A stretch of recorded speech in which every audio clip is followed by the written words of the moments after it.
morning to you all. Thank you very much, Eric, for your introduction.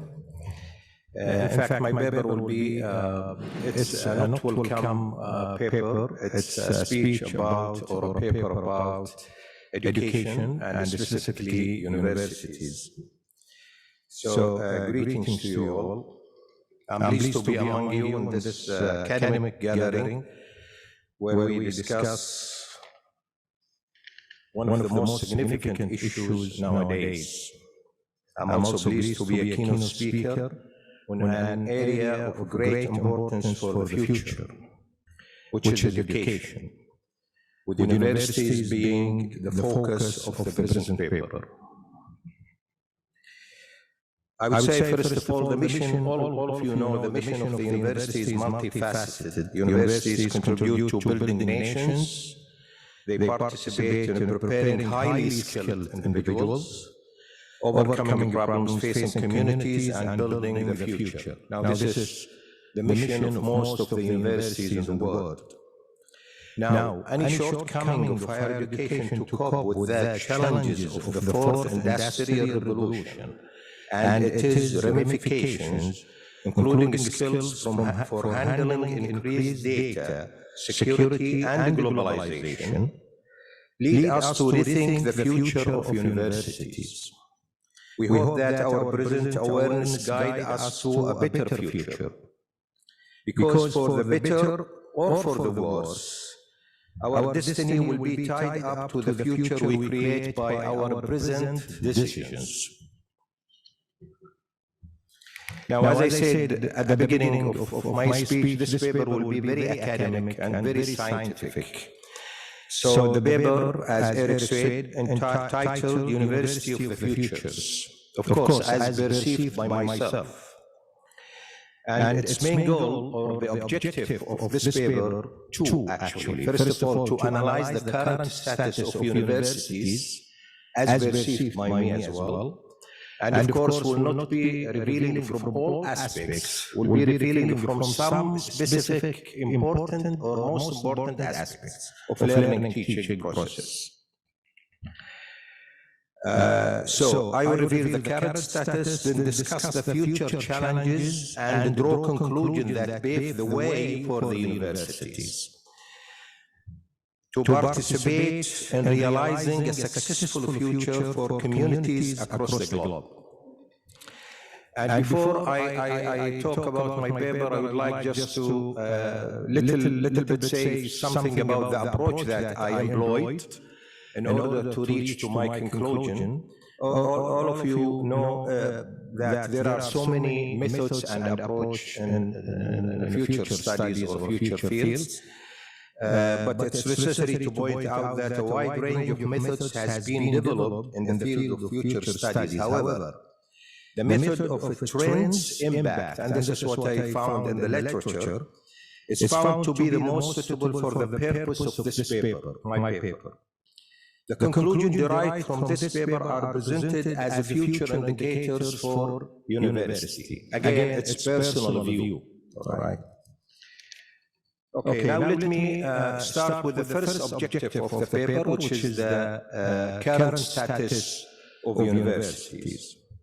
So I start with reviewing the current status of higher education as I perceive it, and the challenging facing its practices. And namely, we will start with the most important aspect of learning teaching, which is the curriculum. In many institutions until today, the curriculum is being designed based on teacher-centered approach.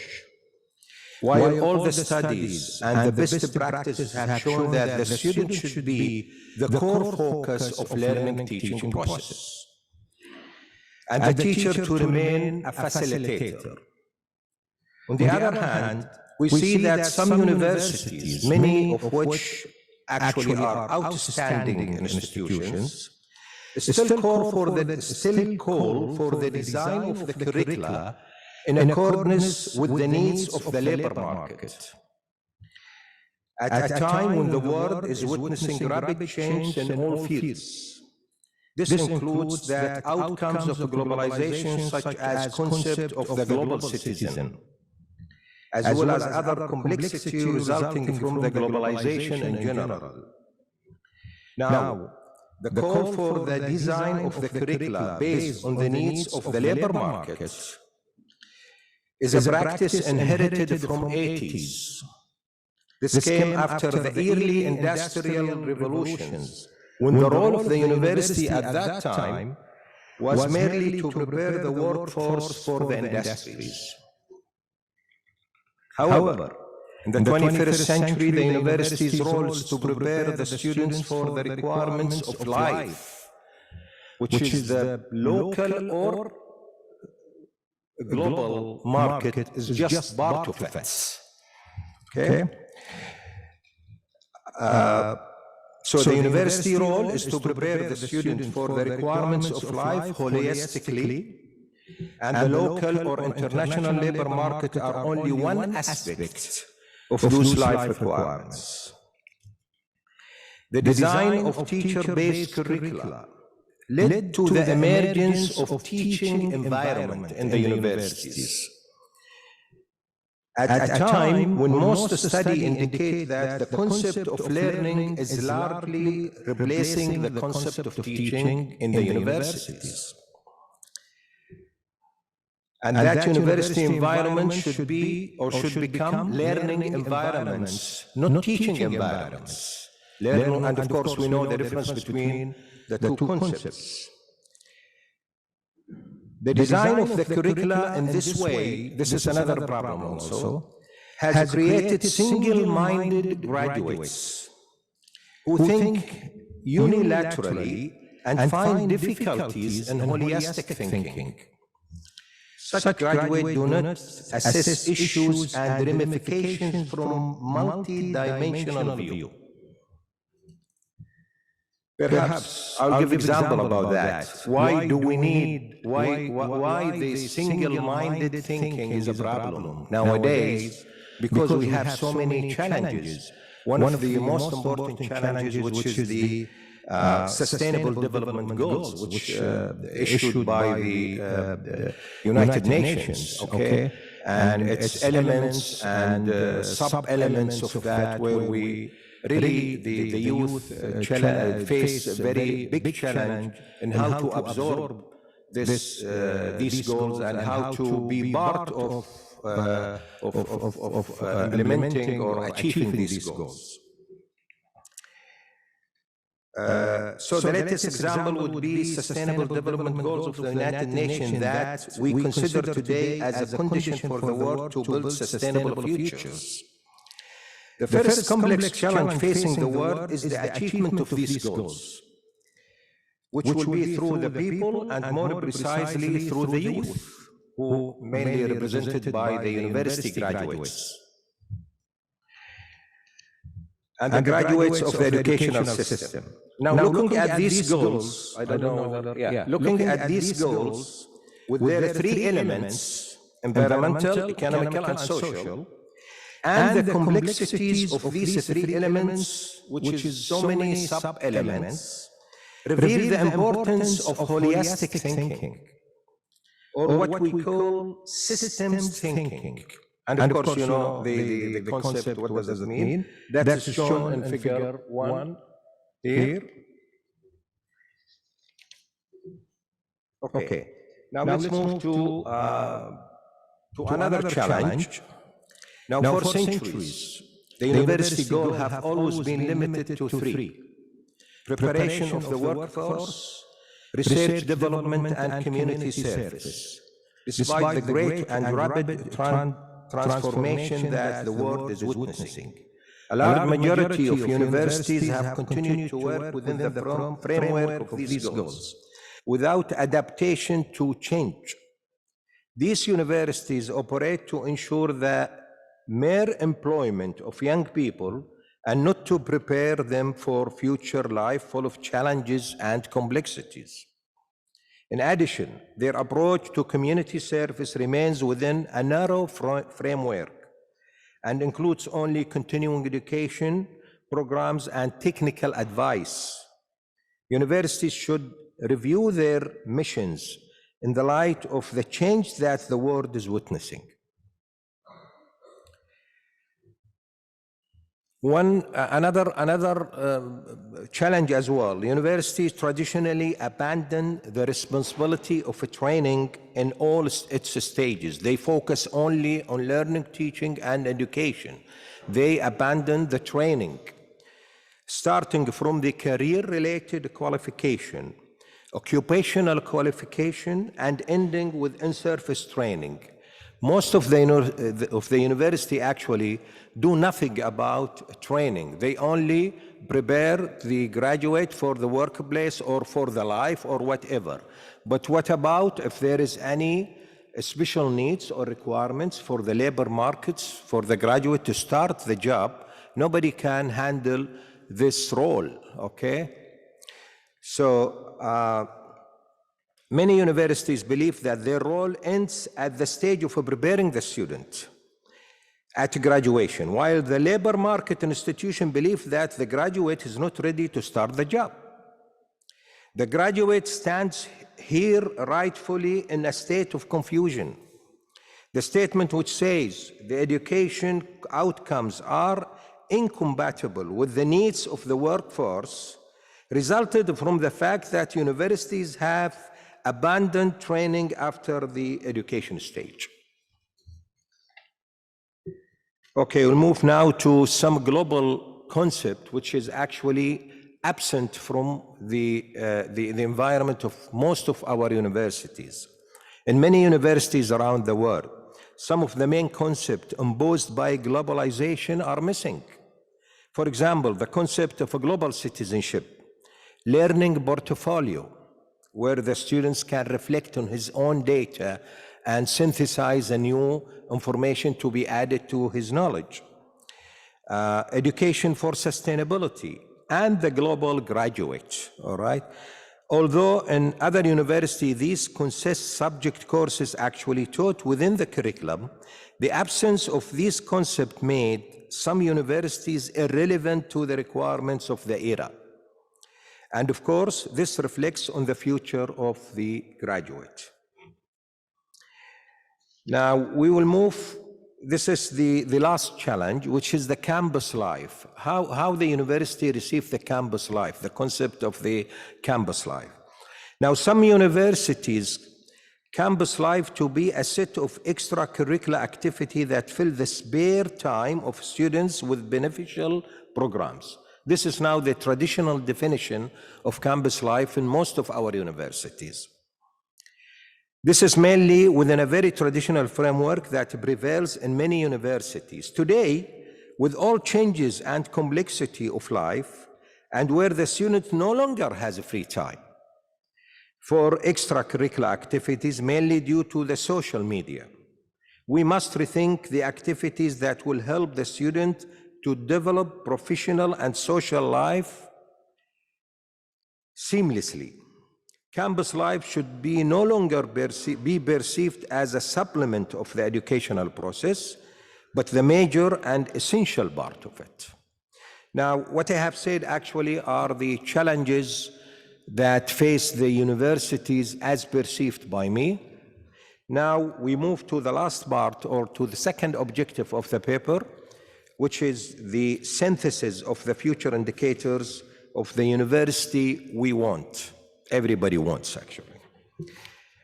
Okay, number one, the curricula will be largely based, and this is, as I said, again, a personal view, and this is the future indicators as perceived by myself on the basis of the analysis of the first part of the paper, and again on the basis of my accumulated experience through 30 or 40 years.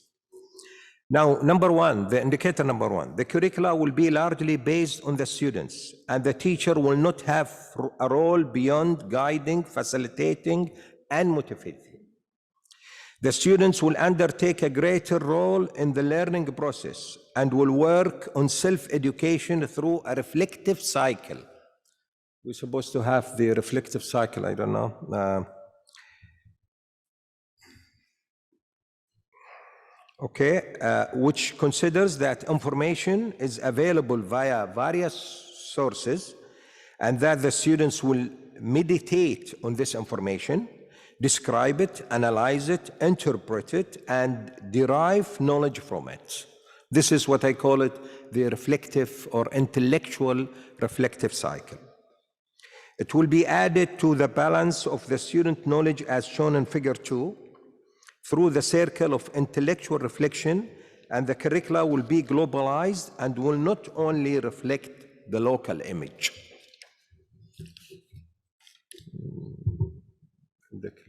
Yeah, which is figure number 2. Number 2, the environment in universities will shift from teaching that relies on the classroom as the main place to achieve the learning goals, to learning environment in which classroom is only one of the places where the student learns. Number 3, universities are working on expanding their role to suit the great transformation the world witnessing. Social goals such as cultural diversity in society may be included to the missions of the universities. Number 4, due to the high rates of unemployment among the graduates in some countries, universities will take the role of training as a complementary function to education and will work on qualifying the graduates after identifying the training needs as decided by the labor market institution. This is a new role of the universities. Number 5, and this is different views than the literature actually. Technology will play an important role in teaching and learning process, and the students may study anywhere in the world. Offering courses online will help diversifying the courses offered, but technology will not be the main player in the teaching learning process. Studying may partially be remote, but the universities will remain open because direct human interaction is key in refining the student's personality. This is what I believe. Universities will aim to prepare students who are capable of self-development and who will acquire the necessary tools for that objectives. This can only be through direct human interaction. Number 6, instead of universities focusing on preparing a skilled workforce to meet the needs of the labor market, they will shift to focus on the concept of a global graduate. A graduate who can face the challenges and complexities of life, as well as being ready to enter the global market, the global labor market, and have the ability to compete in it. Number 7, universities are currently working in preparing students in a specialization that may not exist in the future. We don't know. We are preparing architectures, we are preparing engineers, but who knows in 10 years or 15 years whether these specializations are exist or not. This realization will make them focus on providing the students with necessary capabilities to self-educate and be lifelong learners. As already mentioned, strong emphasis will be placed on these competencies through the development of the student's personality. The most important competencies are shown in figure 3. I don't know who's moving the slides, but yeah, these are, we have 10 global competencies: problem solving, critical thinking, creativity, problem management, coordination with others, emotional intelligence, learning and decision making, negotiation, service-oriented, emotional flexibility. These will be the focus in the future rather than the subject taught. Number 8, universities' campus life will be rethought with a greater role in the overall learning process and will be the tool for empowering students with global competencies rather than just to waste their time or make them busy, which are mentioned in figure 3. Therefore, educators will emphasize human interaction between the various players of the educational process, and we completely exclude the possibility of pure remote learning, whether in the near or far future. Number 9, the concept of system thinking will occupy an important place in the teaching-learning process, and universities will seek to teach it to their students and provide them with the necessary skills to adopt it. Number 10, in a digitalized era, when human work compete with machines, learning will be focusing on flexibility, creativity, and innovation, interpersonal skills and mastery of technology, and less focus will be given on the subject taught. The last one, number 11, universities will not be the final learning destination. Lifelong learning will take a greater role in preparing future graduates. In conclusion, now some of the university may be working on the implication of these future indicators, while others are not. I know that.